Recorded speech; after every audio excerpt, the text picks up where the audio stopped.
This is Review Your Gear Radio with your hosts Chris Husted and Jason Renner. Coming to you with the latest topics, reviews, and techniques for hunting and fishing in the Midwest. And here they are, Chris and Jason. Take it away, boys. Hello, Review Your Gear Radio. I'm Chris Husted. Jason Renner. This is Season 4, Episode 18. It's the Waterfowl Hunting Podcast. Why? Because it starts soon. Technically here we've had a season for, just over a month. But That's short. Yeah, that really isn't the full range of waterfowl quite yet. no, some people don't really get into early geese, Correct. but a lot of guys get into ducks. And, of course, in your field hunting, you get whatever comes in. But that's besides the point. It is duck season. It is duck season. And we have a guest this week. Actually, two guests this week. Two guests. Wow, we're getting fancy. Very fancy. We're going to start off with a good friend of ours, Miles Stiefel. Now, Miles, you are a young gentleman who likes to waterfowl hunt, obviously. And Totally. And you're going to be getting into photography this year. Yeah, that's the plan. I actually just ordered a camera that's, got good megapixels for pictures and whatnot, and then it's also got 4K video, so I'm going to try to do a little bit of film as well. So what'd you get? SLR? What'd you do? I think it's a TI-8 Rebel. Okay. So, yeah, it's a DSLR. Canon, baby. Canon, Yeah. So, duck opener is literally in 6 days. Well, when people hear this, it'll be 5. Yeah. So, countdown. When do you start scouting? I know you don't take it as serious, but some guys like to start scouting, of course, weeks in advance. Anyone that's been out and about in the field in the last few weeks is, there's a decent amount this year. Correct, but I don't know. I'm not. Does scouting that far ahead really pay off? Because are the ducks going to be using the same pattern in a week? Well, kind of. They may, but it's not necessarily they're going to be in the same spot, but you're kind of looking for, I don't know, I used to go scouting early, used to be looking for where are the concentrations in general, Because I think a lot of guys, too often, when they're scouting, they don't scout skies. Watching their movements, watching patterning that, instead they're trying to focus on, okay, there's ducks over here, they're landing in this field, or these geese are doing that, instead of patterning their flight patterns. When are they leaving the water? When are they coming back? I think that's sometimes some things that are often missed by guys. I'm going to be honest, though. It is duck opener. Correct. If you see them in the field, they're probably coming back. Yeah. Am I right? I completely agree, yeah. I usually always started off, scouting, a week or two in advance and just kind of get a general idea where birds are at and then kind of focusing on, their different patterns that they use a couple days before, so. Sure. Have you guys ever used what they call the thunderstorm maps? No, we haven't. Okay, so U.S. Fish and Wildlife publicizes a duck breeding success map. Kind of what we call it, thunderstorm map, because it looks like the thunderstorms. Yep. And kind of gives out a density of how well the breeding did in certain areas. So you can kind of sometimes start your scouting with that. Yeah. That's interesting because I did read some reports that said that Canada was pretty dry this year. However, it really depends where you're at or who you talk to. I had a conversation with a gentleman in central Saskatchewan just last week. He said, honestly, it may be the most ducks he's ever had this time of year. So are those the arboreal breeders coming down a little bit? Or he said he's just covered up with ducks, covered up with cranes, quite a few Canadas. But they did have a decent, just the right amount of moisture. Their temporary wetlands are holding a bit, very shallow, and obviously the permanents are doing well. But He just said I got a buddy up there that went up there hunting and fishing a cast and blast right now. Says it's incredible, especially the cranes. Well, it's good that the weird thing is, it used to be really good crane hunting this time of the year in North Dakota. It still is. Yeah, but it's just not the amount of birds. There's not as many birds, but when you do see them, they are concentrated in one area, though, that I've noticed. The thing about cranes, though, is we used to have them. I mean, right now, we used to be technically, 30 years ago, how many cranes do we have right now by Steele and Long Lake already? Oh, it was thousands, tens of thousands. And you just don't see that population down here this early. No, they hang up north. And it's interesting because when you see a cold front that comes in, like, say, late October, what do you see it riding it? A lot of cranes. Oh, those pterodactyls get up high and just go. So, yeah, they just, like all waterfowl, it seems like everything's shifting their flights. We've seen it. Remember 20 years ago how many lesser Canadas we had? Yeah, there's hardly none close to Bismarck. No. If you see a couple thousand in a field, you're like, wow, lessers. And that used to be, you didn't touch snow geese in that close to the river like we do now. No. In fact, the lesser Canadas, in their absence, the snow geese just literally filled right in. Correct. Those lessers moved out and the snows moved. Now, I'm not going to lie, and not from us like to sound like I'm all about shooting this guy, but we used to be able to shoot 3 lessers 20 years ago, right? Correct. Now we can shoot 50 snows. Correct. Which one's got more possibilities, Renner? But you can shoot 5 lessers. Right, if you can find them out here in the West. You just can't. Right. And it'd be funny to go shoot, giants and lessers. Everybody would be in the pile grabbing the giants. And I'm the one, I always took the lessers. Sure. They're better eating. Yeah, but the giants make cooler photos when you can hold them up. I know I'm over cackler kind of guy myself. Oh, yeah. Oh, what? I do like my lessers. Oh, lessers are great. Yeah. Lessers are great, and specs eat well. Specs are awesome. Specs eat They very taste well. really good, yeah. So let me ask you, Miles, what are the duck hunting essentials if you're going to gear up for opener? Now, you're not gearing up for opener this year because you're stuck in a boat with me for a tournament. We're going to have fun, though. No, we're going to have fun. There's no doubt. We'll make the most of missing duck opener because it's going to be a beautiful day on the lake. But what are the essentials? Now, if you're going to go field duck hunting, for example, you mentioned it earlier. What's the magic mojo combination? Dude, you need a lot of mojos in the field. I'm just saying. I love my mojos. I feel like it just kind of... Is there such thing as too many mojos? I don't think so. Not in the field. In the water, you only need a couple. But in the field, how many do you... We usually run anywhere from 4 to 6 of them. Okay. Sometimes I've ran more, though.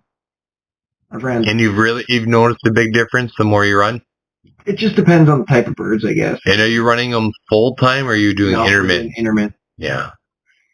I often wondered about that. I'd drive down the highway and you'd look over and you'd see like 6 blinds in a row and then you'd see like 12 spinners running at, not intermittent, but just running. Time, yeah. I don't know. It's a little much. I just wonder how much those birds are starting to learn. Oh, of course they are. However, opener you get away with it, right? Because you got all the let's say eggshells on their head. Yeah. But late in the year, but can you field hunt, for example? Truly, it's hard to do it without them. Yeah. Plus, you gotta have a remote if you're shooting geese and snow. Oh, yeah. For sure. They will flare so hard. There's a lot of times we end up just pulling them if there's a bunch of geese around. It's just not worth even having them out. No. No, if you're where the ducks want to be, they'll be there. They're probably coming. Yeah. But and Miles never got the hunt when we did. When you'd stick out 200 snow socks. Oh. And the mallards would just rain.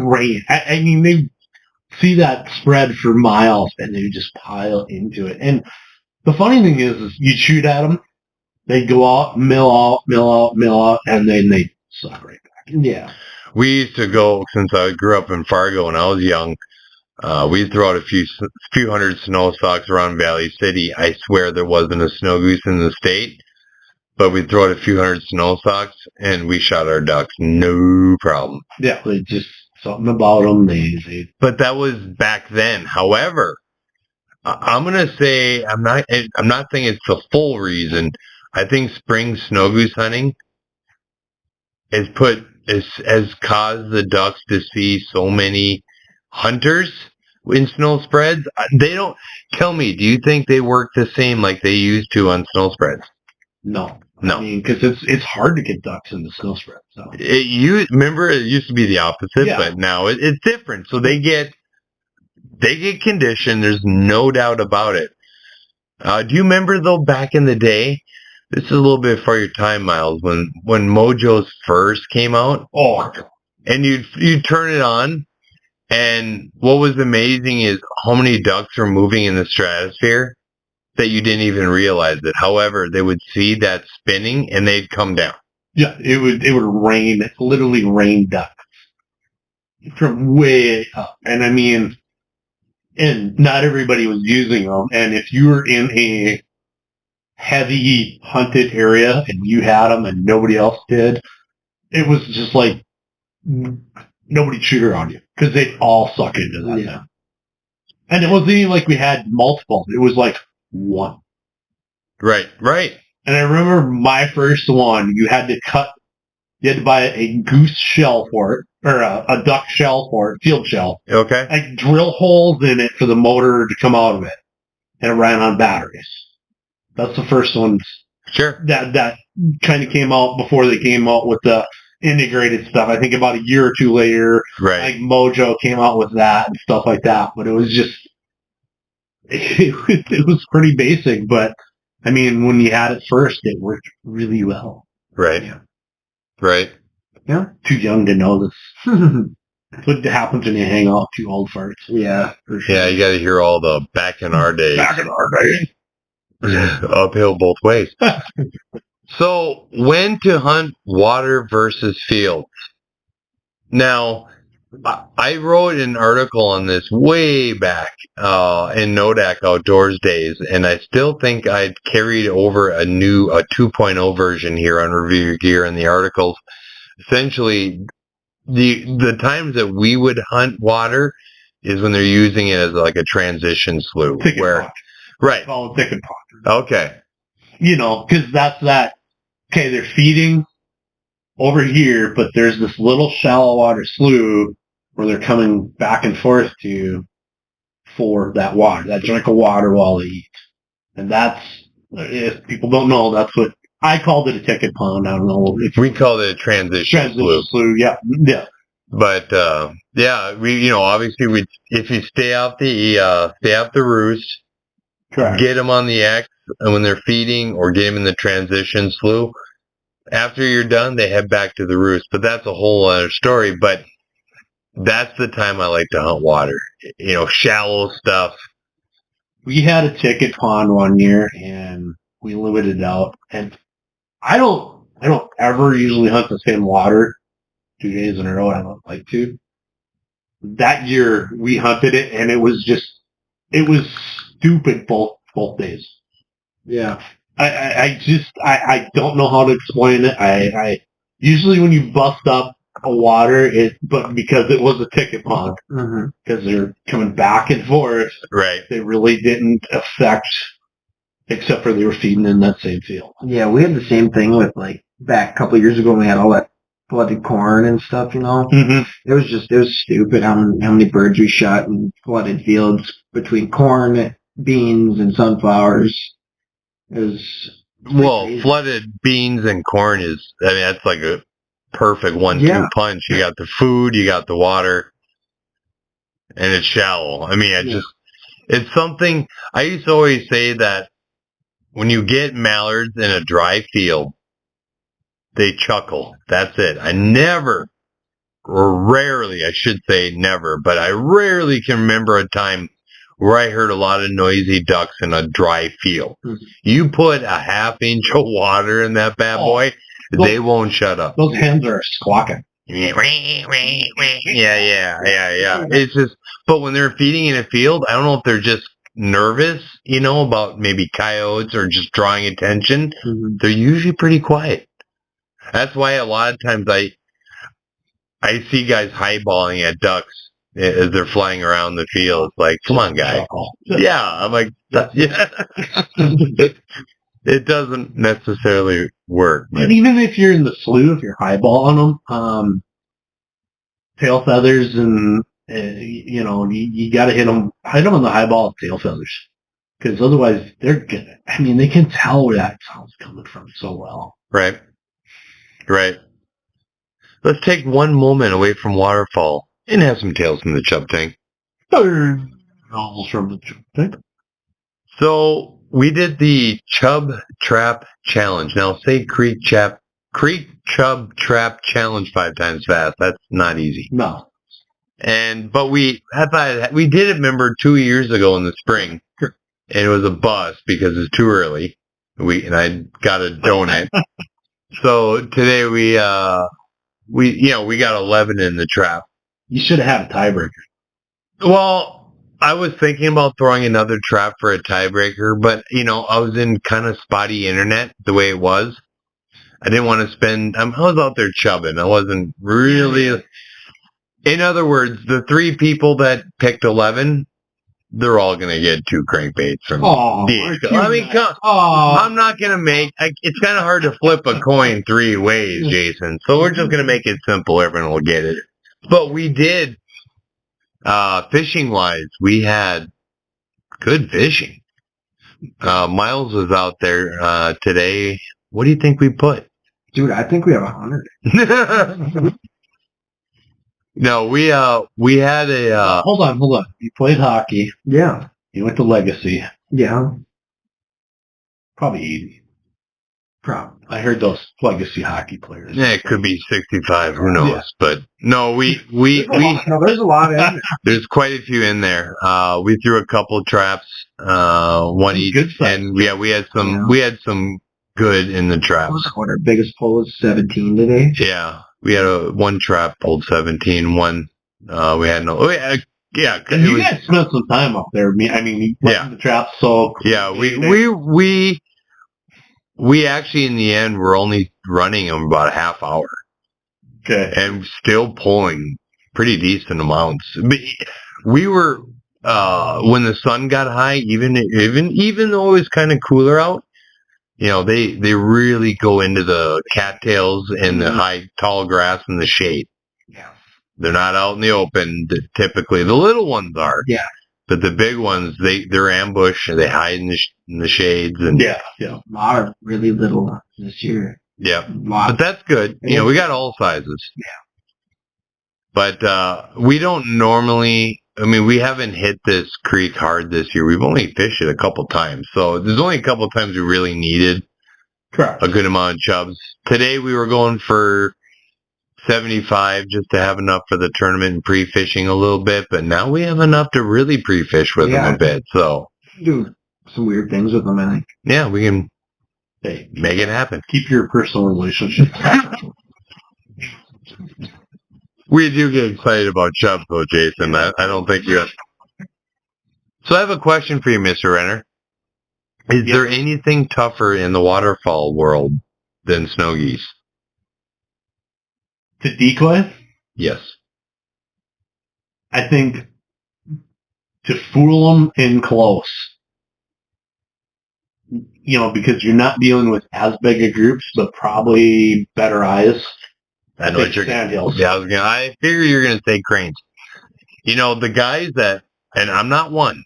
I never hunted a lot of cranes. We usually, hunted Canadas. If we even put out crane deeks, we put them out upwind 100 yards, and you're not getting them feet down. You're getting them flying over if you're lucky. That's how we got ours. But the guys that I know that hunt them, boy, they make it look easy. I'm only saying that because they know what they're doing, but... You've got to be on the X. and you got to be well hidden. And Right. the one thing I did like about cranes is you could set up, if they were in the field, close to a rock pile, and hunt cranes, because they didn't care about the rock pile. No. That's the one thing that if you could get a field with a rock pile in it, that's when you could put a hurting on them, because you could hide in that rock. Sure. I think it's hard to get cranes to commit. I think they see the layout planes like nobody's business. I don't necessarily disagree. I know guys get pretty panel blinds are used a lot for Correct. cranes because you really have to. You can't move. Yeah, and a lot of guys use the panel blinds ahead of a fence line. Okay, yeah. Cranes, they're so good though. They are amazing. They're tasty. Oh. It's funny because when I was younger, for some reason they had a bad rap. What? Yeah, I used to hear people talk trash about cranes all the time, and I remember the first time I had it, we just literally salt and pepper threw it on the grill, Steak. just like a steak. It was amazing. The one thing that is the thing about hunting cranes is if you wound one, Oh yeah, Oh. do not send your dog. No. right. Well, that's kind of a 101 of waterfall. I've seen some nasty things over the years from cranes poking dogs' eyes. They go direct. I just don't think you should take a dog crane hunting. No. I'm sorry. I think that- I'm not judging anyone, but it's an accident waiting to happen. Mhm. Correct. Unless they're trained and in a kennel. Even though you break, it could be the last time. Correct. It's just not worth it, No. if you ask me. Now, when I'm field hunting, because I do not have a dog for waterfowl, I say that with my two dogs looking at me like, seriously? But if you're field hunting, it's pretty rare you really need a dog. They are nice though. They're nice, but I mean, as long as you can walk and pick up your game, it's not like over water where, oh boy, you gotta strap on the waders and walk out there. But Correct. I was seeing it on a dog in the field. Just not fun. I like a good dog. Like, You in the do field. need a good dog. Dos, Yes, his dogs. yes. Oh, that was pleasure shooting skulls with a good dog. Yeah. I mean, that dog found a couple of geese that we should not have. Mm-hmm. We'd have walked. Seasoned dog. I do like them for water though. Dose can bring his dog into town. Oh, I'd have to get the waders on. Nice. I hate getting waders on. we've had that conversation. Waders versus field hunting. Yeah. I used to say you have to throw the waders on once Once a just year. to call it duck season, Yeah. but every year I'm really starting to hate that phrase. It's just in the worst because I used to love hunting flooded corn in the spring. That is the nastiest crap ever to hunt. Oh, Every step you're just wanting to die, Mhm. and then you look around, you're like, oh, there's only 1,000 decoys to pick up left, and then picking up those floaters. Oh, okay. Anyways, best snacks for the blind. jerky. What kind? Any jerky. Wait, I mean, is there a specific? Are you talking about homemade? You talking about? All the above. Okay, as long as it's jerky. Okay. Jerky's good, yeah. I like Dot's pretzels because you can have a big bag and it'll last you quite a few hunts. Nice. They stay good. Nice. Little dots. Yeah. Little home. Gotta have either a Red Bull or Monster though for sure with Reese's peanut butter cup as well. Chris knows about the Reese's. The big cups. Big cups for Big sure. cups For sure. are. I'm a Snickers guy, but that's Yeah. I'm a Snickers with almonds. Yeah, well, yeah. Don't ask me why. But That's how I roll. God, the more I look at it, and I'm guilty of it, drinking those energy drinks. I'm waiting for to have a heart attack after. They are so Coffee's bad. not bad though either, but it has to be cold to drink that. Just not. It's too early right now. See, I think I hit that age where I don't care. I can drink coffee. Yeah. anytime now.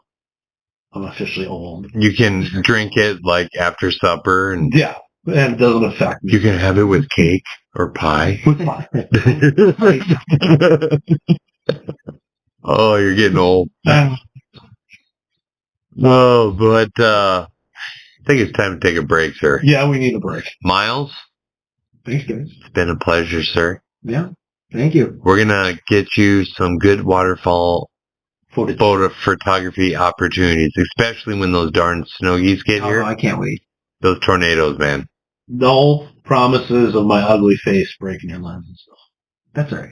Okay. You just have to buy me a new lens. I'm No, actually no, really, no, I'm actually really looking forward to not having to hold a cell phone while I try to call and try to like analyze what's going on, and then do the phone drop right before. It's all going away this year. You can be able to get that stuff. It's gonna be fun. It'll be good to It's gonna be a good year. We'll be right back here on Review Your Gear Radio. We're back here on Review Your Gear Radio. We did talk about having a second guest, but as things happen, sometimes they don't. So you're saying we're stuck with Miles. We're stuck with Miles. Miles is going to hang around the studio for the second half. Welcome back, Miles. Thank you. But So- he truly will. Nah, sometimes. So this was going to be the question for the second guest, a buddy of mine. If you're a waterfowler and around North Dakota, you probably know of him. He moved here, I'm going to say about 10 years ago now. Boy, it's been that long. 10 years ago from Kentucky, and he moved up here just for the waterfowl hunting. That's commitment. Truly, and he got to the point where he's like, you know what? I'm really sick of scouting every night because he's from Fargo, and he'd drive an hour and a half scout. Then he'd drive an hour and a half back.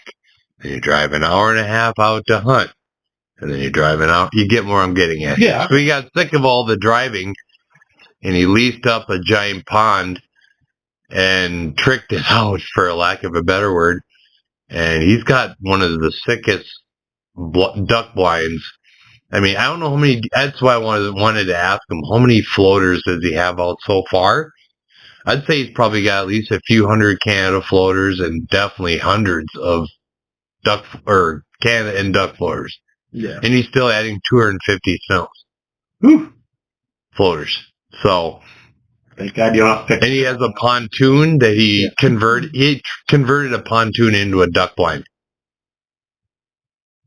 Amazing. Yeah, Duck trap. we're gonna have Blake on sometime in the future, but tonight it's not gonna happen. But in the meantime, we got headlines. So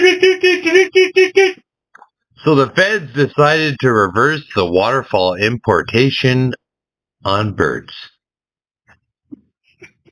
I don't even know Well, what it when you talk to guys in the know, okay, and I'm not talking armchair biologists. Those birds are coming through. So if you're banning them coming over anyway, I mean, it's not like these birds are coming. There's nothing you can do to stop them. So just because they've been shot, cleaned, and cared for, coming over the border is not gonna do anything to spread that these live birds would do. It just made no sense. no. No. Even even I saw sources that have nothing to do with hunting were making fun of the government for the ban. It made zero sense. It's just, I mean, I know Thanksgiving turkeys are important.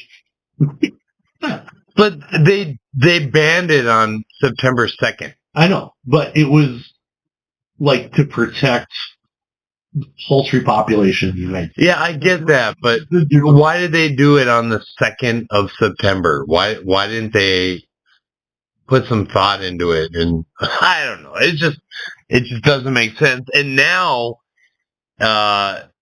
obviously, no head, neck, feet, or skin, no feathers.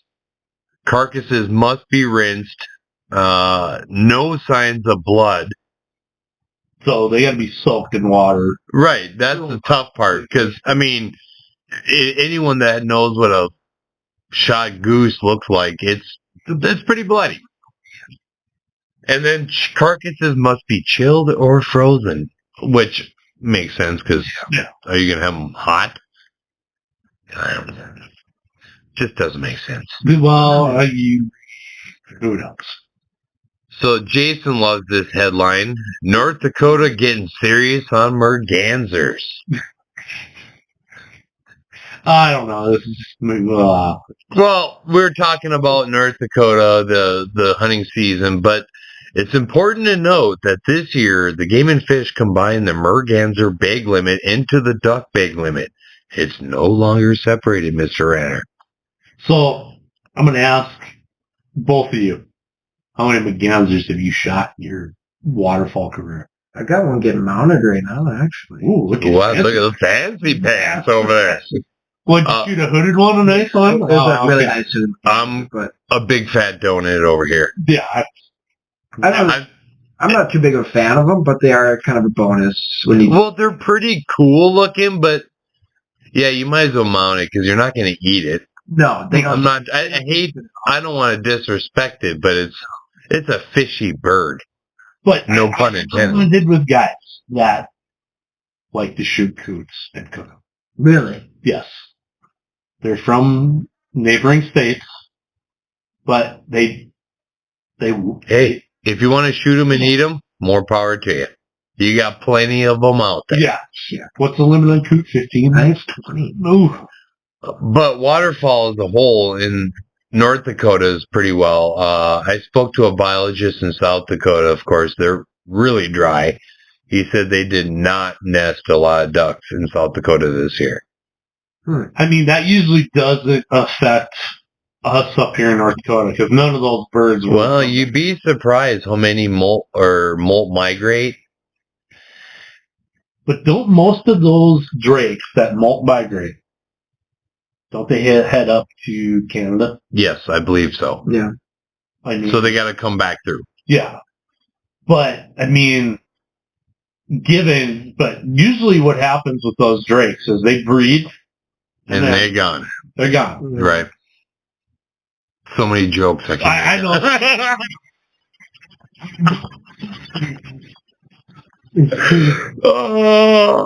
Oh boy.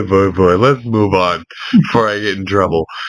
OSU, Oklahoma State, I was about to say Ohio for some reason, embracing waterfowl hunting off the field. Pretty cool story. And I'd like to see these. This is basically the newspaper of Oklahoma State. And they talk and they show pictures and tell the story about how important some of these guys, bonding, things of that nature, out hunting. And I like seeing. As a Sooner football fan, for me to give props to OSU at all. You're a Sooner fan? Oh, yeah. Since when? We're Sooner. Anyways, go on. But props to I said too, Oklahoma State for doing this. Letting their players get out in the field, duck hunt, supporting it. So. Well, it's good again to see this because I hate to say it, but there's so many anti-articles. It's good to see in a neutral spotlight to talk about and things especially, such as this.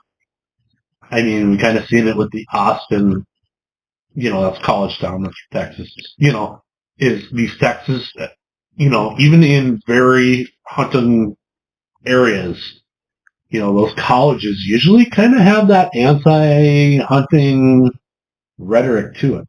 Well, we just had an article from Austin in the last podcast. I'm referring to is, and that's in Texas, and that's hunting country, but yet you still have that going on. So to see the reverse of this in Oklahoma, good to see. How do you shoot a bird apiece, Mr. Renner? A bird apiece? Yeah.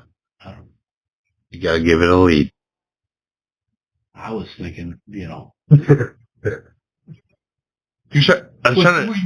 getting all serious. I'm trying to make it funny here. I was thinking 8 shells, because remember the story? Yeah. That's why Texas dove hunters are the worst shots in the nation, apparently. So what is the best way to cook waterfowl, gentlemen? You can't go wrong with the bacon wrapped duck. Bacon wrapped duck is It's always good. solid, but I do like switching it up. I made wild rice last year, and it tastes pretty good.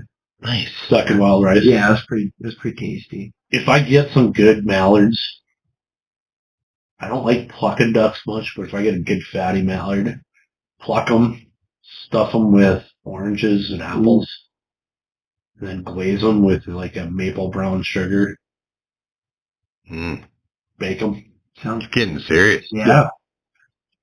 Or the other thing I want to try to do this year is do that, only do it on the smoker, on the Traeger. Sure.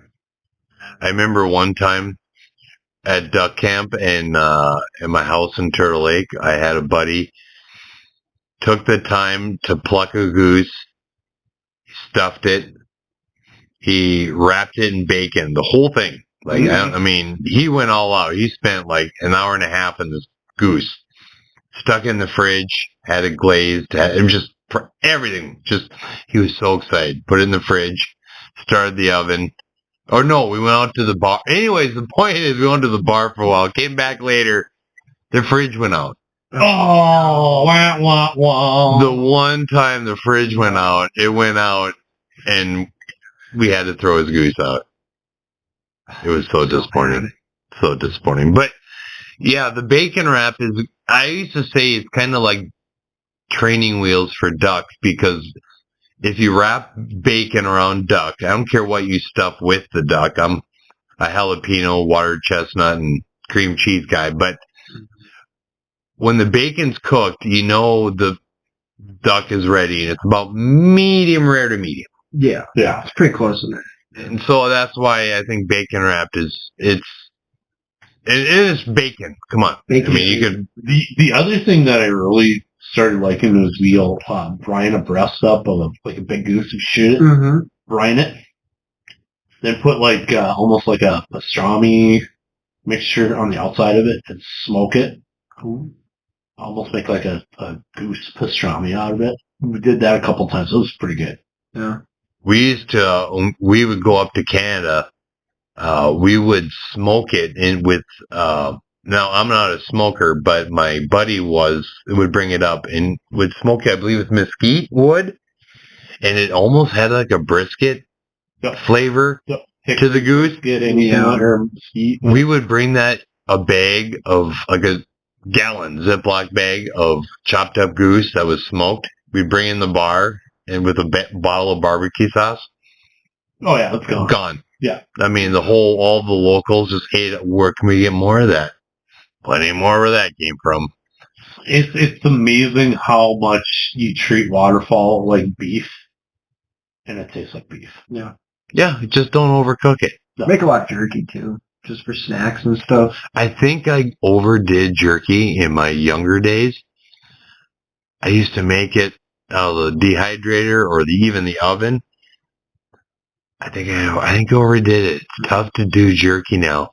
It's kind of like remember the West Dakota meats brats, the jalapeno and cheddar brats? Yeah. Legendary. I mean, they really were, but I'm not going to lie. I've eaten thousands of those things through the years. I can't eat them anymore. Just done. Done. I mean, I could eat one, but it's just, I overdid it. Yeah. So you got to mix it up. Sometimes the crock pot is tough to beat because it's simple.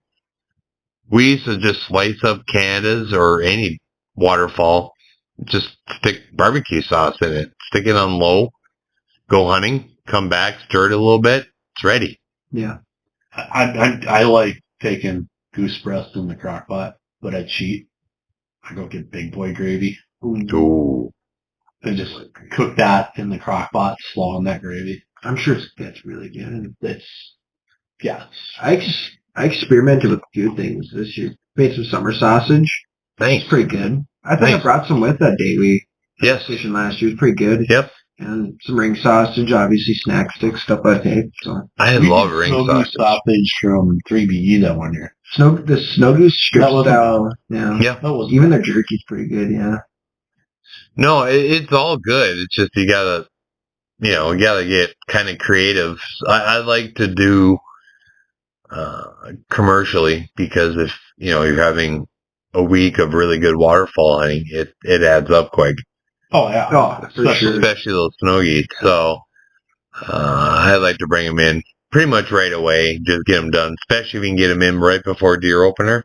Correct. So you can actually get it back. That's always nice Before too. December. Before it, no, later than that sometimes. Yeah. So Mr. Renner and Mr. Stiefel, ammunition is available. Finally. Kind of. I mean, you can find it. You can find. I mean, it's not like it was Free.